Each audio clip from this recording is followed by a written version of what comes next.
Morning. Morning.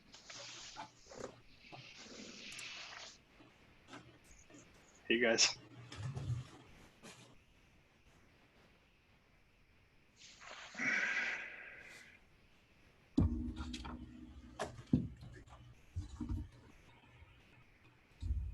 That's such a complicated question.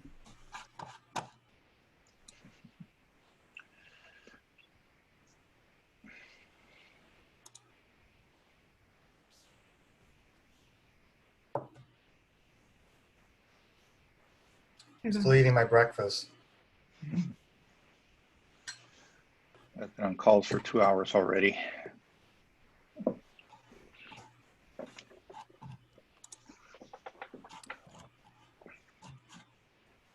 Lunch here. Bum, bum, bum, bum. Julian, are you in the Bay Area? I can't. Your audio isn't working. I can see Oh. I can see your lips moving.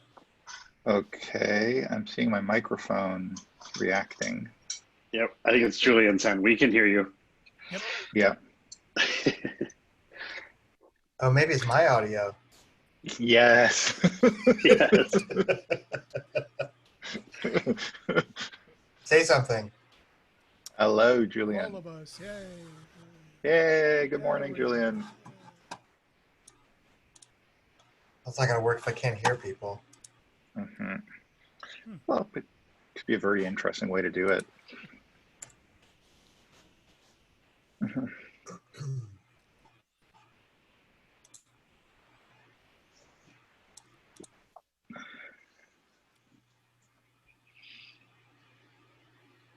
Testing. Okay. We Still hear can't you. hear anything. No, we can hear you. Someone say something. Hello, hello, hello, hello. We're speaking.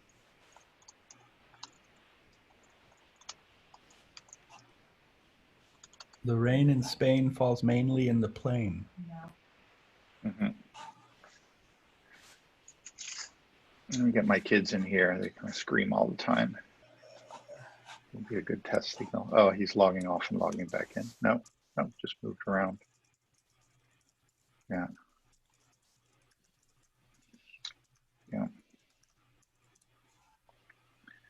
Okay. There he is. He's going away. Check your audio device.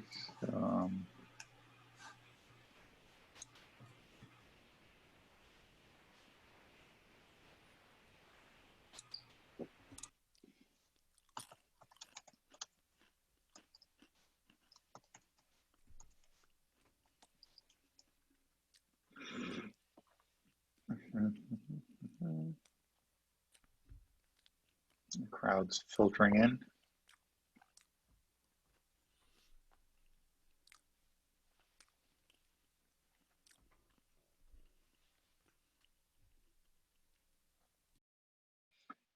Back.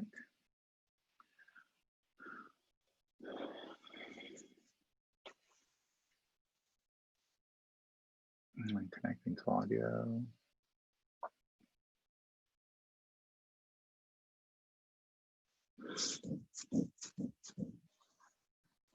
Okay, I think I hear something. Okay. Here it goes. Yeah. Okay. Can you hear us? Yes, genius. All right. Great. Awesome. Cool. Oh, my quick question is: Are you in the Bay Area, Julian? I'm in Los Angeles. Venice Beach. Okay. Yeah. Got it. Okay. Got it. Wear masks down there, people. I know. It's nuts. Yeah. You know, that's yeah, I think we've been talking about it a bit, but I do marvel at, yeah, I think there's something in between, the gap between you know, the kind of like formulation, like I know very well, but nevertheless, like I believe in viruses, but nevertheless I won't wear a mask, or these kinds of, like, an inability to imagine the consequences or internalize the consequences of decisions made today on their logical conclusion tomorrow. it comes at the core of the question. I think I put it maybe in the mail, just Mhm. the challenge that we have in, just imagining the future that Yeah. is just the future that entirely and sort of selfishly serves our own interests. Mhm.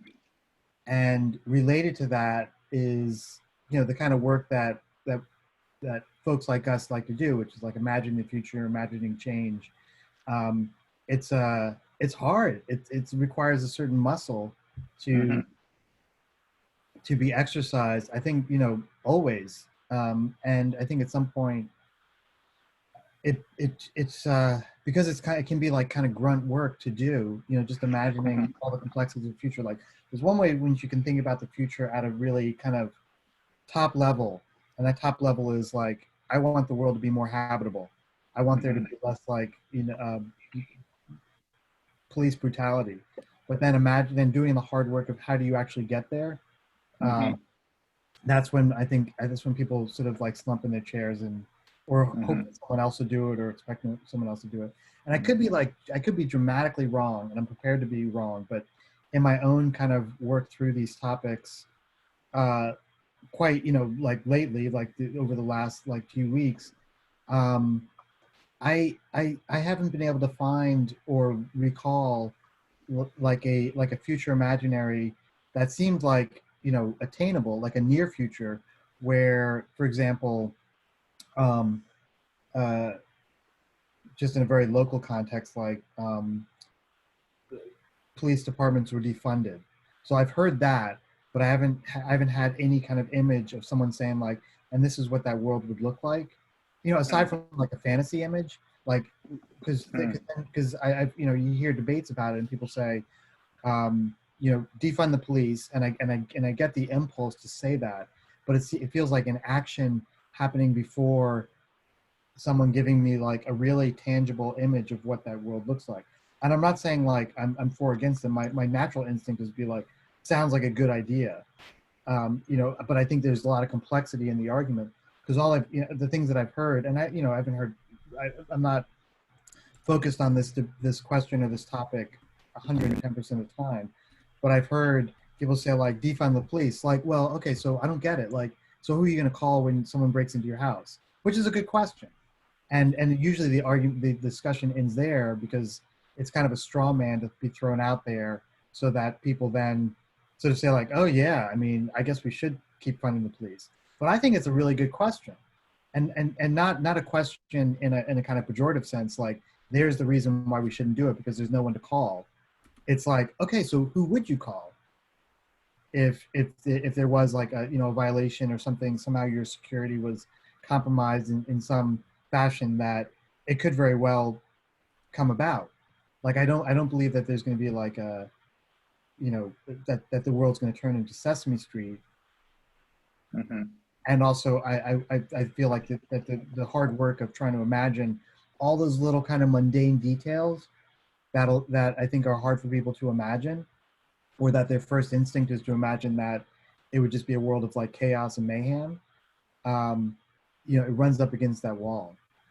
So how do you imagine those kinds of things? How do you imagine, and how do not just the tool of like, I think we're probably all really good at imagining things, but how do you then turn around and do like the, whatever design fiction work to say like, okay, well, that's good. A good question. Who would you call? What are certain infrastructures or apparatuses or groups or, Mhm. things you can put into place that are kind of formalized? So beyond like, well, I call my neighbor. Mhm. Um, yeah. Right. I think one of the, I've been sort of thinking about this a lot in a parallel way. I think one of the ways to start approaching this might be to look at the outcomes that we're trying to pursue. And I think what we're really trying to look at is stories that will change human behavior. Because one of the things that's definitely jumped out to me from the pandemic is that the way to control the virus has so far has not had much to do with technical measures or medical measures. It's about behavior, right? If you're able to get populations in general to behave in a certain way, stay home, wear a mask, that has been fairly effective. So when we're building futures, I think you need to think of what are the behaviors that we're trying to create, what are the stories that we can tell that change behaviors. And perhaps instead of trying to fully flesh out a future, what you need to focus on is the details that will resonate and change behaviors.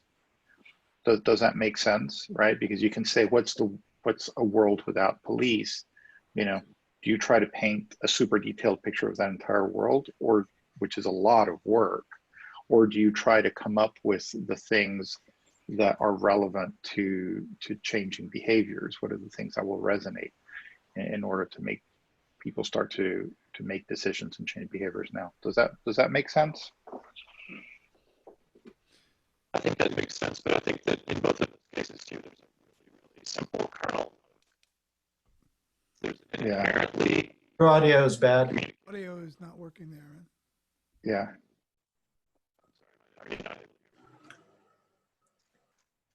Yeah, it seems very sort of Darth Vader-y and broken up. While he's figuring that out, I'd like to jump in for a second. Sure. One thought that I had while the other gentleman was talking before was that it's, you know, the question of like, okay, we can sort of imagine some future, but how do we get there? It kind of reminds me of the question of the evolution of the eye. You know, it's like people say, well, there's this amazing thing, an eye. How could you possibly have gotten there? It must have been created by some supernatural being. But there's been a lot of people who have taken on the challenge of explaining that and finding the step by small step. It seems like that's the kind of working backwards that we almost need to do from some vision of a better future. I posted in the chat a link to an article describing the changes that the Camden police have engaged in for the last decade. Camden, New Jersey was one of the worst crime and police versus communities in the country. And they essentially dissolved the police in Camden and redid the whole system, got rid of the union, rehired many of the police, reinstated the union. The union is now in place again. It's an interesting story because it's 10 years now that Camden's been operating under this new model. And, you know, nothing's perfect, but it's Camden, New Jersey. I mean, Camden, New Jersey was a nightmare. And it's not a nightmare at the moment. I'm based in the UK. I've worked on a project that has some parallels to what I'm hearing about when I'm hearing the term defunding. In the UK, that principle wouldn't exist. But I worked on a project that was in the southeast of England in an area that was quite deprived.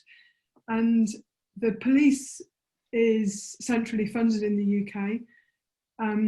And there was an issue in that they were struggling with the effect of criminal activity travelling from London down to the coast and the drug trade around that and the violence around the drug trade.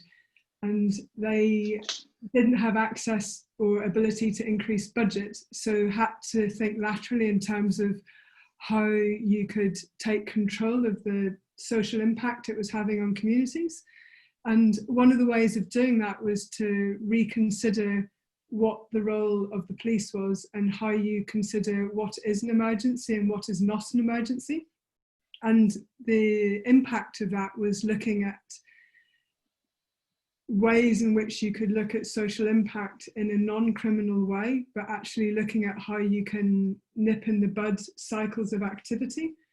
And so merging the police, the fire, social services, and putting a lot of social infrastructure in place that was able to engage collectively at one point and try and break people out of cycles that may otherwise have spun out of control.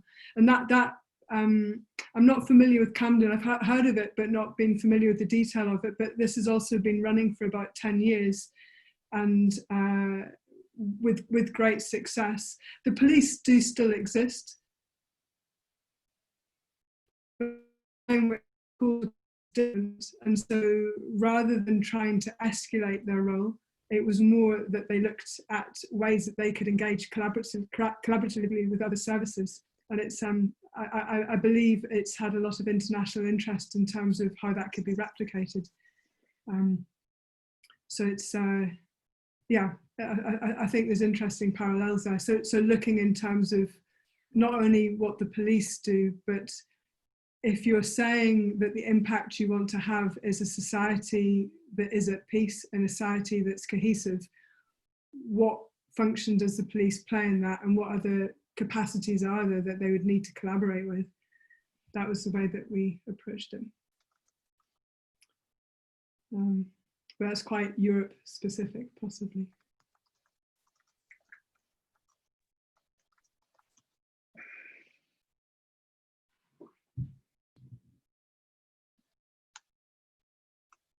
It was interesting regarding pandemic behavior.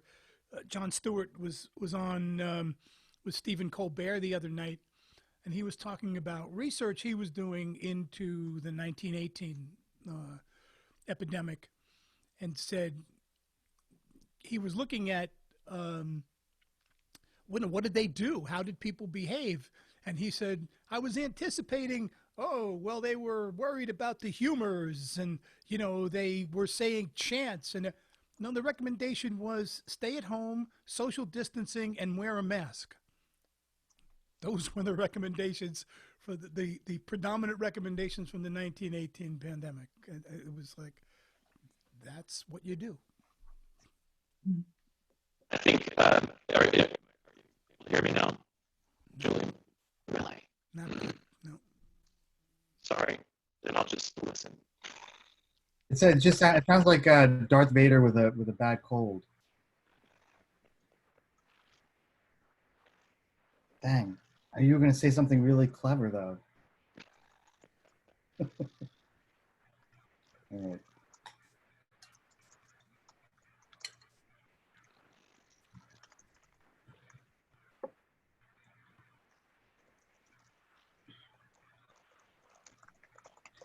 I guess I do wonder, you know, just in more general terms, about the, you know, what, you know, it's just back that it's a simple formulation. It's like, why is it easier to imagine, you know, like a super, you know, kind of complicated technical problem or technical future, you know, like a hyperloop, than it is to imagine even like just to imagine a world where a better kind of social relation, or even, you know, keep it a technical problem, like even imagine creating an algorithm that facilitates better social relations without it being an algorithm that is really just power and coercion by other means. If that makes sense. So it's easier to imagine Facebook as a platform for facilitating connections amongst people than it is to imagine just facilitating connections amongst people in a, you know, kind of meaningful way that kind of brings about more, you know, a better appreciation of difference and otherness and all those kinds of things. Are you getting at, I mean, you can just gloss over the messiness of people with an algorithm, or if you just have a tech future like Hyperloop. I mean, it literally either like sails over or under things, right? Like, unless you're taking into account unintended consequences of that tech future, that's hard. That's similarly hard to the social piece you're describing, but too often people don't do that. Like with the police, like what would it look like if you abolish the police? If you talk to people who are living in communities where the police is more of a threat than any kind of security, they already have, like, they had to come up with solutions for who do you call if something is happening, because you don't call the police. They'll just make the situation worse. Are you able to hear me now, Julie? Yes. Oh, wow. So this is a different comment than I was going to make earlier, but I think the way the conversation's going, I think that the weight of, I think what you're speaking about the weight of experience becomes too heavy. The weight of expertise and experience becomes too heavy when you look at something like our relationship to the police, right? I think so. Per like the kind of imagining like a hyperloop or a life on Mars or something that's like so fantastic. I think it's harder at that point for people to start picking that apart and figuring out the nature of like it doesn't seem like an intractable problem. It's like, oh wow, you know, what could that mean? But if you look at like, again, if you look at like what a relationship to the police looks like, right? If you're in a position where like the police represent people you don't trust, or you know, if you're a person who thinks the police represent a governing body that you think is vital to society, you know, all of a sudden you start to whittle away at how, oh well, that doesn't work, right? Like, so I think when you look at some fantastic long way off scenario, you don't immediately start to pick it apart and go, well, oh wow, that won't work. You know, I think that's part of it. You know, or it's like, again, applied to like any sort of wicked problem, and it's easy for everybody to start weighing in on, well, that's going to be impossible to change because look at this and think about this and think about this and think about this. And so it's like, once you sort of like get wrapped into constraints immediately, things become very difficult to imagine their way out of, right? And it's like the saying, you know, experts see fewer possibilities, right? Because you start to look at, someone proposes an idea and you go, you know, everything you have, if you have a beginner's mind, right? Which is like, oh, like life on Mars. Like, I don't know anything about that. Woo, what would it take? Versus, you know, again, like changing the police, like, oh wait, what's going to happen? Who do I call? Like, you know, like I can already see all these I can poke holes in that so fast, just based on my own personal experience, right? And then your experience and your experience and your experience would make that more difficult. The comment that I was going to make earlier, though, related to, and I think it's both the pandemic and like defund the police, right? There's an inherent basic communication problem in saying like defund the police, because nobody knows what the hell that means, right? I think what it means, if you're paying attention, is you invest more money into social services and programs, and then you don't end up in a society where the police have to come in and behave, hopefully, the way that they behave, right? Because you're not asking a policeman or a police officer or a policewoman to be a social worker. You know, I mean, because that's a lot of the capacity that I think like that those folks are being come in to solve problems that aren't, quote, policing problems, end quote, right? It's like the same thing. Like I'm in Texas right now, right? Like Texas coronavirus cases are going through the fucking roof, like because we've reopened, right? So like here's another piece of language that I love. We're reopening. So reopening sounds like the store was shut down, we remodeled, now come on back in. What reopening means is you need to behave a different way for a significantly long period of time because things are uncertain and we're trying to figure out what's going on. It doesn't mean go to a party because we've reopened, you know? And when you take a bunch of fatigued people and say, hey, we're open for business again, they're like, great, let's get back to the way things were. And then it's like, just the basic language of it and the communication is horrible. So that's where I was going to chime in on earlier, but. That's a great point, Martin. Like, I think when Julian, you were asking, like, where do you kind of start in some way? Like, to me, it's even just imagining what's that new vocabulary. And that's the way to parse out what does defund the police mean? What does it feel like? What happens in whatever scenario? It's right now, we don't have a clear vocabulary to even describe what the expectation of that experience is going to be. I don't know.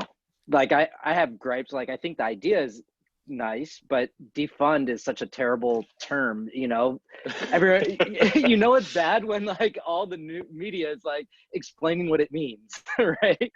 It's garnered interest, but it's not necessarily had a clear resonance to it where it's palpable or tangible. But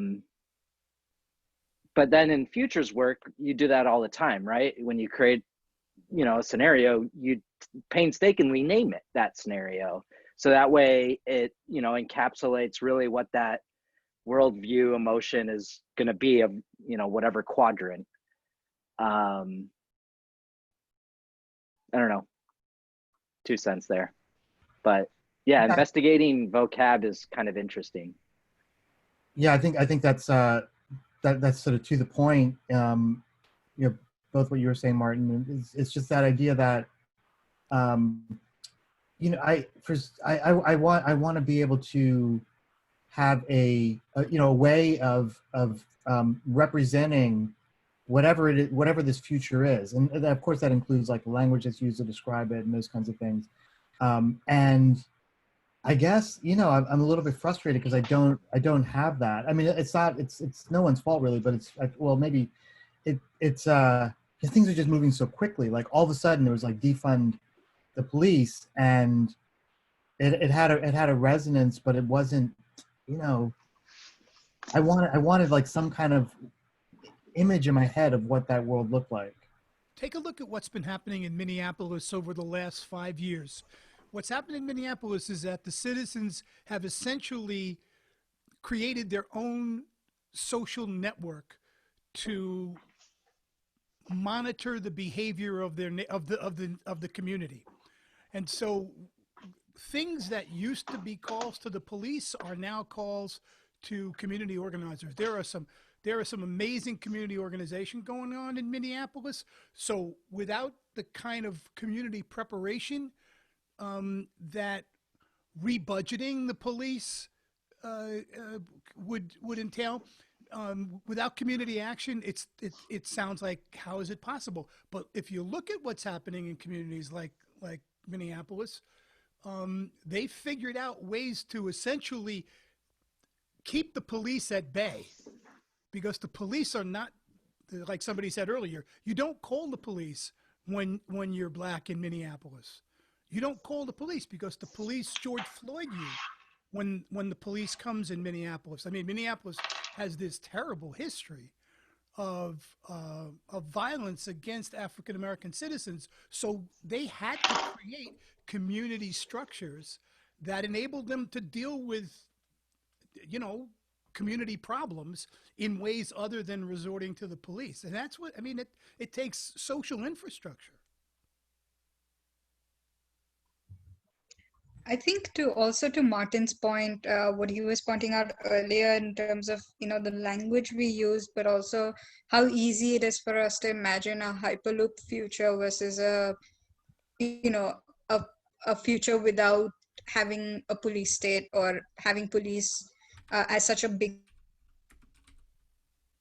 constantly feel this need to start from scratch, from a white paper, whereas all of, like the police, etc., those are problems that we face in our everyday lives. We know we cannot start from scratch. And I think that might be one of the, because this is something that I faced when I used to work for an organization that did environmental conservation in India. And, you know, constantly, like, you know, we were trying to do something very differently than a lot of our partners. And the constant pushback we got from our partners is that, oh, but, you know, but this already exists. Like, why would you want to change things, or why would you want to look at it differently? It's been working for so long, so we can't imagine why it wouldn't work.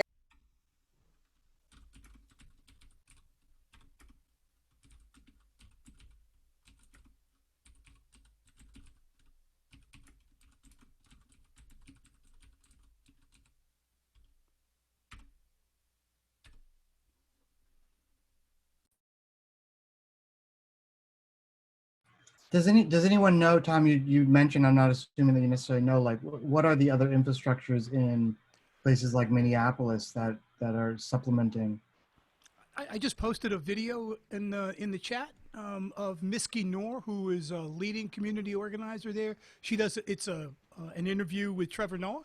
She does a great job of describing, much better than I'll be able to describe all the mechanisms that have been going on there for years in order to essentially work around the police structure in Minneapolis. It's really worth the, whatever it is, 12 minutes to watch that video.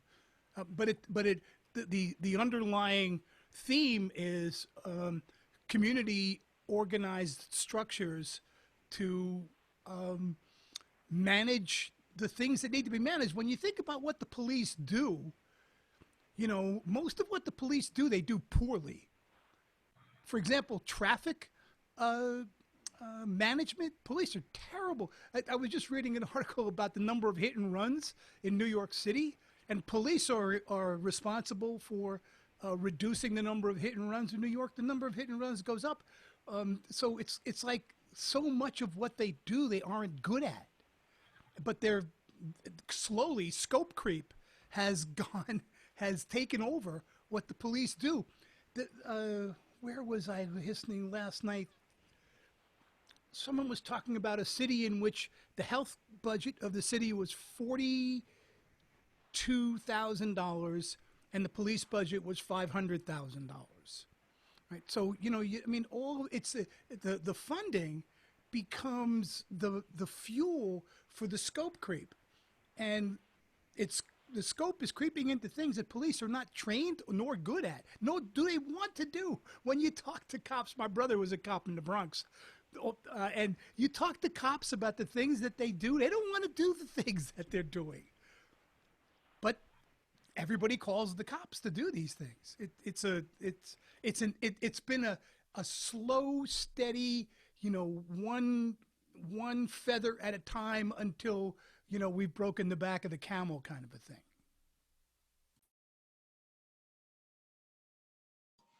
Just want to throw in one comment, which partly was stimulated by what Nancy said, but also I think fits, which is the idea that every problem is somebody's solution.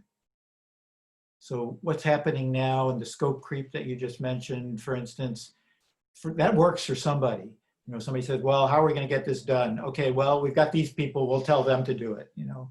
So that kind of sometimes is a useful way of thinking about how to unpack these issues. Hey guys, I think I posted an infographic that was like reallocation of the LA police budget a little earlier in the chat thread. And for me, that was really eye-opening, where they had imagined a world where we reallocated a lot of the massive LAPD budget into other groups. And for me, that was like an immediate first step of like a possible future that would be better. The right people doing the right job in the city, as opposed to a massive budget with the wrong people doing all the jobs. Might be worth scrolling up and checking. I think there's a corollary too that is sort of like this very American way of doing things. Like I have physicians in my family, you know, like and it's I see sometimes their behavior as, you know, again, very much lots of effort being put into treating symptoms, right? You know, as opposed to, I mean, because again, I think it's very easy to correlate the idea of like how you'd reallocate that budget in Los Angeles, for instance, like again, over a long period of time. What would you do, you know, 10 years ago or now that'll pay off later on, right? It's like you could think of it as simply as like how if you eat and exercise, you're not going to have like the health problems later on, right? There's a lot of, it's easy to see the similarities there, I think.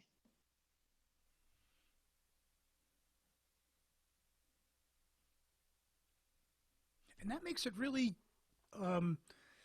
important to understand what the term systemic racism means.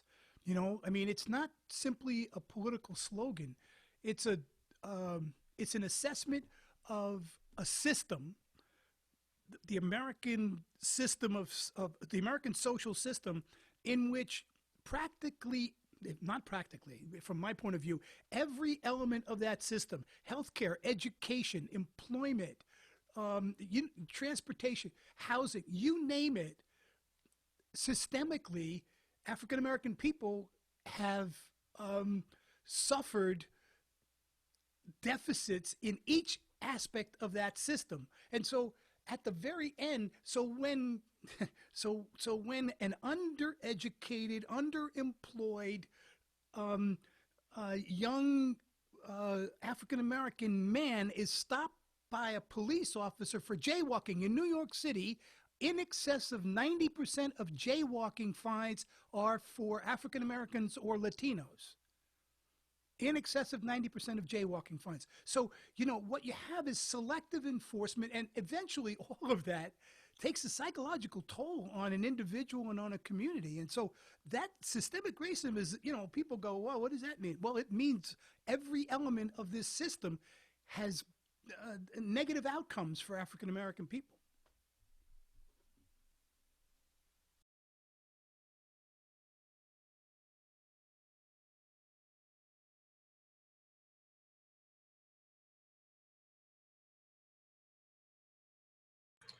I guess there's also a just generally larger, not maybe not larger, but just the kind of meta question is, what this is a really important and specific instance of this is, ways of imagining your way through intractable problems. Because I think we've all experienced this, or it's just what happens in our brains when we get to a point where, Martin, to your point, where it's like, no, that's not possible. I can't see that happening. Or I know so much that I know that that's not possible.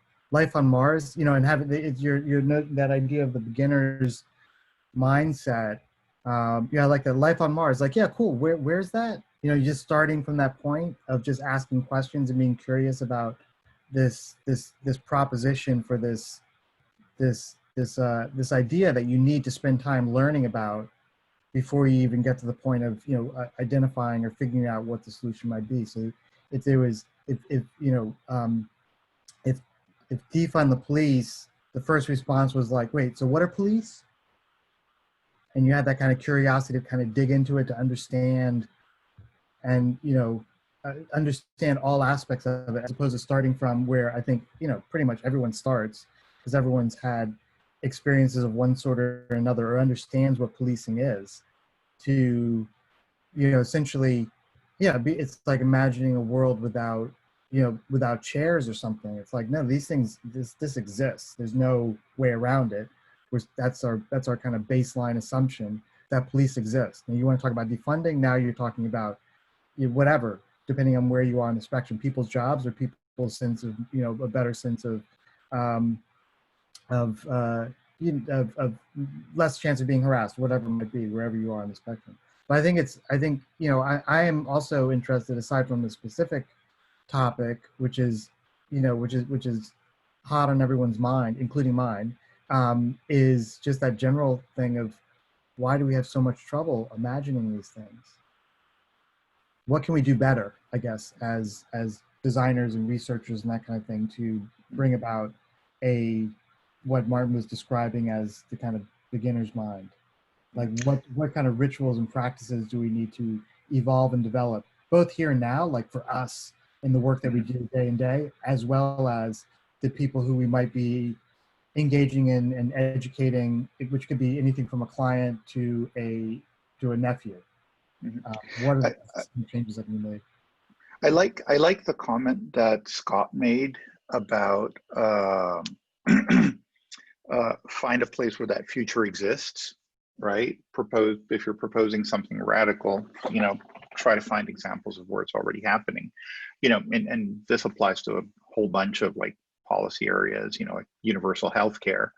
It's not that radical. You can point to lots of places where it's happening. And then I guess what you'd have to say is, like, if you can't find an example of where that future exists, it's like, to paint a picture of that future, a fiction that reads as if it already existed somewhere, right? As you imagine it, place it in a universe that seems plausible. I think I'm reminded of the example of Black Panther, the movie, where one of the most powerful things about it is that they presented a futuristic Black African society that it doesn't exist, but being able to paint that picture of it was hugely important, and it's resonated in an interesting way. I don't think the fruits of that have thoroughly materialized, but it's out there, and saying to some kid in Oakland, who's wondering about education, saying, hey, make Wakanda real, the tech industry, you know, that's not like some alien thing. It's Wakanda, right? You know, that's a fairly powerful thing. So to sum up, as Scott said, you know, find a place where the future exists. If it doesn't, describe it in a way that makes it seem as if it's alongside you. Does that make sense? That's good. I'm definitely help you there. Like, I wonder if there's a dynamic that often when we create futures and stories around them, we look at the extreme and the outlier and the boundary. And for me, often I see that a challenge is not so much the extremes of utopia and the way that you can map out to them, but actually the challenge is finding common point of how you can unite people so that everyone can come with you. And I wonder whether there's more space in terms of how you map something in a way that more people can join that journey rather than extremes along different values. Yeah. I think both of those are actually interesting ideas. I think also that, this is difficult, I don't know how to do it, right? But I think like the, you know, key device in any fiction, right, is around suspension of disbelief, right? And I think in some ways what we're trying to figure out is like, how do I, you know, like this, I'll just place this in a setting and say, like, if I'm in a workshop environment, right, in a place that looks like, you know, my office, how do I suspend disbelief to imagine that like things are untethered to my current reality? I think like that's a little bit of the magic trick we're talking about, right? So I don't know how to do it, but I mean, it's like, you know, either immersion, you know, I used to design exhibitions, so like immersion into another space, or create, you know, like is helpful, right? You can go from one area to physically feeling like you're in another, or in, you know, again, if you walk into a movie theater, the mechanism for that is like you believe you are believing you are somewhere else, right? So it's like, how do you get like, how can I pull that off of the shelf and go, okay, here's my suspension of disbelief now, we're going to use that. I think that's difficult, you know. I think the idea of the novus in science fiction is useful, right? You know, I think it was from I forget the guy's name. He's a science fiction analyst and critic who basically said that, you know, a lot of powerful science fiction works by setting up an environment that is similar to our current reality and then changing just one thing, right? You know, District 9, right? A bunch of refugees arrives in South Africa, but they're aliens, right? And then explore the permutations of that. So, I mean, I had a similar conversation with one of my professors at NYU. She did this workshop tool called Investing in Futures. The Zoom virtual background's not helping. And it has these cards that you use to create a future world, you know, under subjects like identification and learning and government.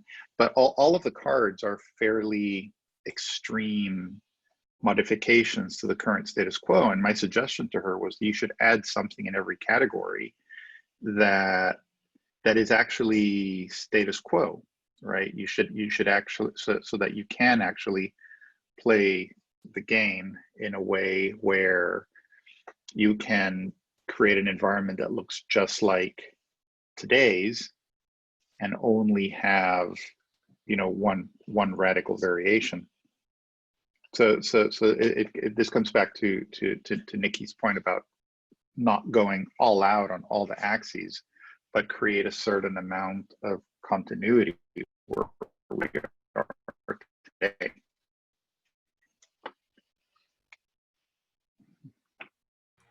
Yeah, I think so. So all those points are, I think, are getting to it. I think the challenge that you're describing, Martin, is very real. Like, how do you, that's like the first step to, I guess maybe hopefully getting to that point where people are like, okay, like, all right, this seems now like a problem that I can begin talking about, as difficult as it might be. But I've suspended my disbelief as to the.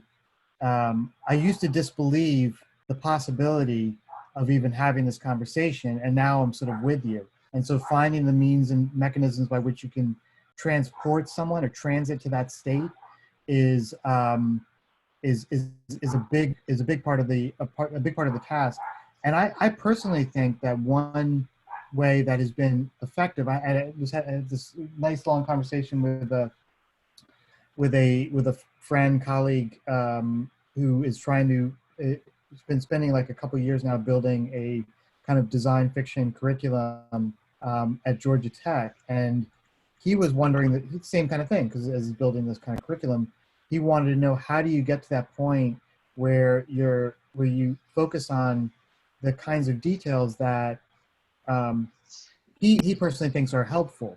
And the example he gave was, he said, I shared with him one project that we did, and it was a larger project, but some of the material that came along with the project that was meant to do this transport, or take people into that space, one of the little bits of ephemera, and it had nothing to do with the project because it wasn't a Hyperloop project, was a Hyperloop ticket, just like a ticket stub. And he said, "How did you get there?" He thought it was funny and interesting and clever, and it was about, the overall project was about workplace futures, and that fit into it. Not even, it was completely indirectly. It was just like ephemera that was meant to take someone into this future, but it was done in such a way that it was an actual artifact. So it was an actual ticket printed on the kind of stock of paper that you might expect a ticket to be printed on. It had, we spent a lot of time just trying, just in a fun, creative way, imagining what would be on a ticket and how it would be printed. So on the back, there was like an advertisement for an event at the destination location on the other end.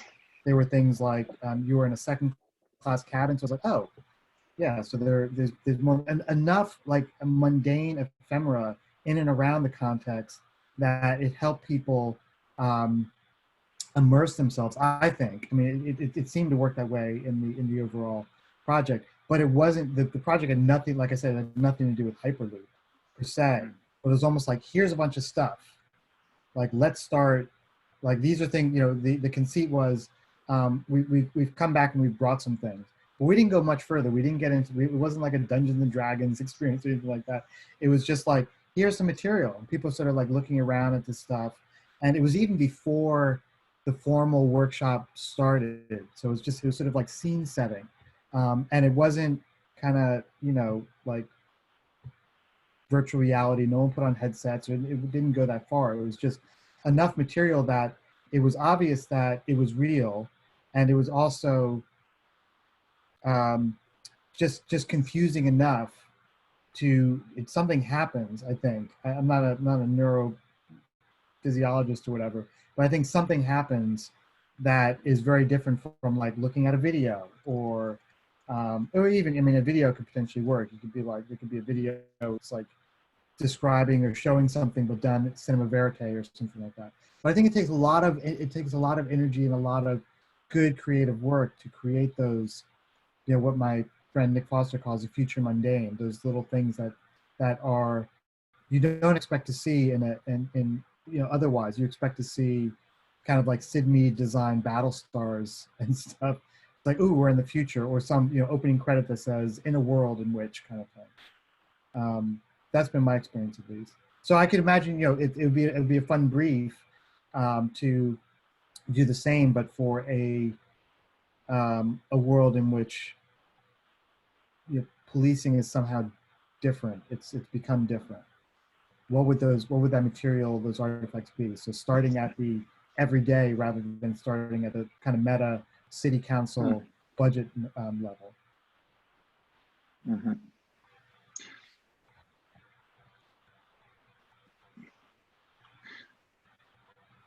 That's that's an interesting idea. I've seen the Institute for the Future do that too with their events, where they'll have like fairly mundane props, like a sign over the urinals asking for permission to analyze your emissions for disease or whatever, so there are all sorts of things that are thought-provoking by creating artifacts.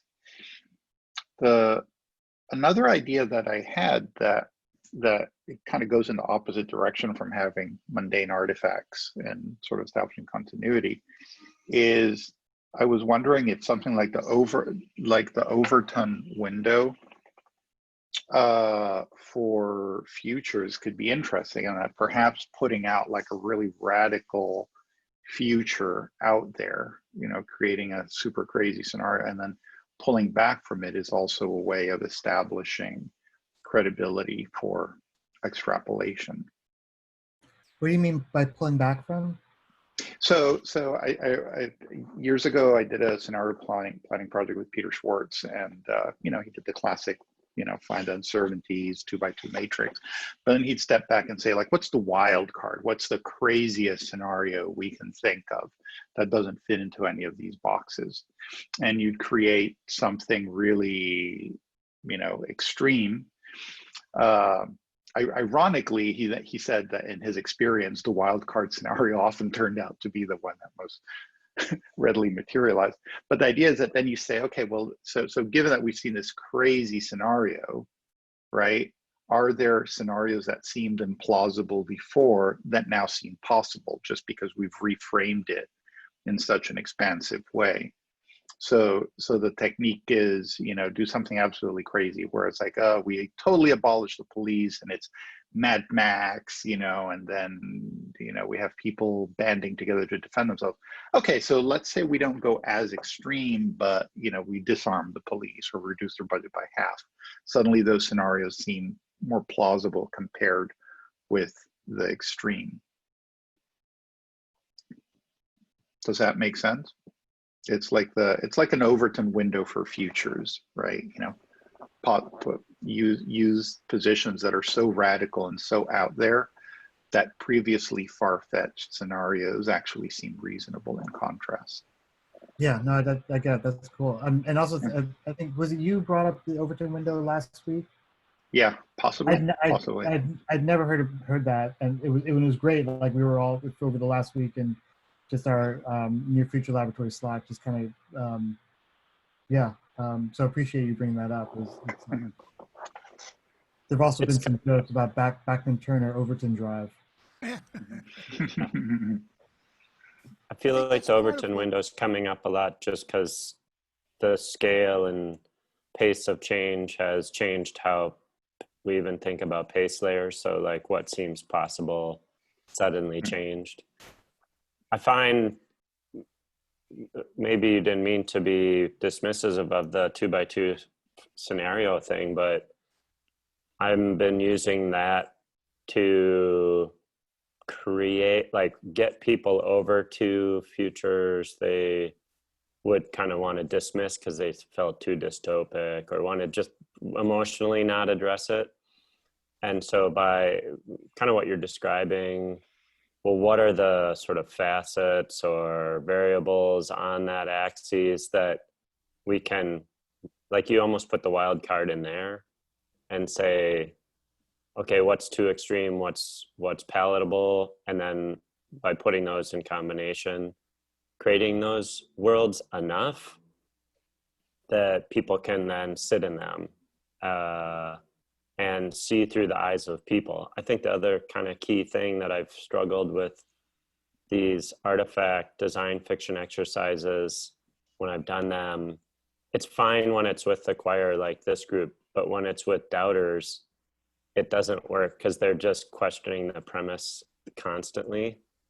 And unless you kind of understand how the world has changed or what some driver of that world has changed to bring about that, like your Hyperloop ticket thing, like painting the world of like, what are people doing that they're taking that somewhere? And just enough of a world to understand why that came to be. Was there policy changes that allowed it actually to go forward? Were there land use changes, zoning, something that feels plausible enough, or even is in the realm of possible if you use future cons, right? And if you just get rid of those barriers to believing that the thing is there now, then you can really expand. But if you can't get people into the world in which the thing exists, it doesn't, all the artifacts after that are going to be like the urinal analysis thing. Like people will be like, Mhm. bah, Mhm. that's fun, but they won't take it seriously as a future that might actually come to be. Part of that is the Amy Webb question, right? What would it take for X to be Y?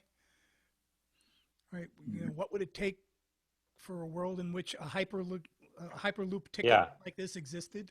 Yeah. Mhm. Yeah, like there's all the dumb things of like backcasting, all that, but for people who don't know this stuff, aren't used to doing this, like don't have this mental muscle, it's kind of I'm finding I can't skip that step.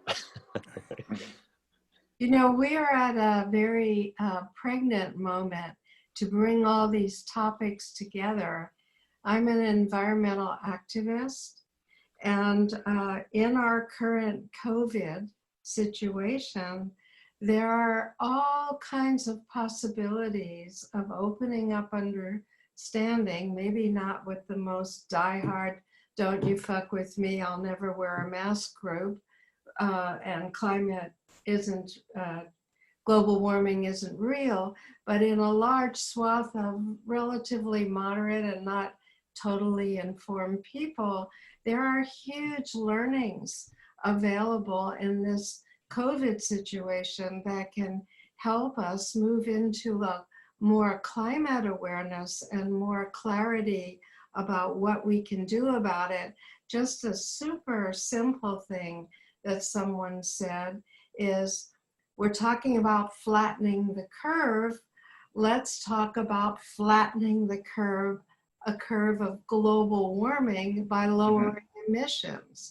And then there are all these different ways where Black Lives Matter and women's issues and issues about wealth and its distribution and environmental justice. There's across the board a potential for application from the one situation to the other, where you are in fact opening up possibilities of understanding from what's happening now. And I see hope in that. And ways I'm interested in us exploring, either this time or some other time, all the ways we can use the COVID to move into the climate, which is looming very, very loud and hard if you're paying attention. Most of us, it's hard to, and very immediate and even more catastrophic for our world. I just wanted to throw that in. Can I just I got to run in 1 minute, but I was trying to pick up on that. Like the way I've tried to take up that battle is through the eyes of someone who might be on the other side. So a rural farmer in Brazil who is trying to not be undone by the corporatization of agriculture, just wants to own their land. Now, are policies in favor of that or not, etc. And if that person's just trying to survive, they're gonna potentially burn the land, right? Cut down all the trees. So like, if you see through their eyes what their near-term solution set is, and then you're like, what are alternatives that make sense for them? What would the world need to look like for them to not cut it down? Is the way in which I'm able to create kind of empathic futures for policymakers to be like, okay, well, maybe we'll change the way we are shaping policy because it's impacting behavior at that level. I think, thanks for that, Scott. I think one of the, just to the point that makes the current moment so exciting, not that I would necessarily wish for it, is that we've seen the degree to which things can change. See, Scott.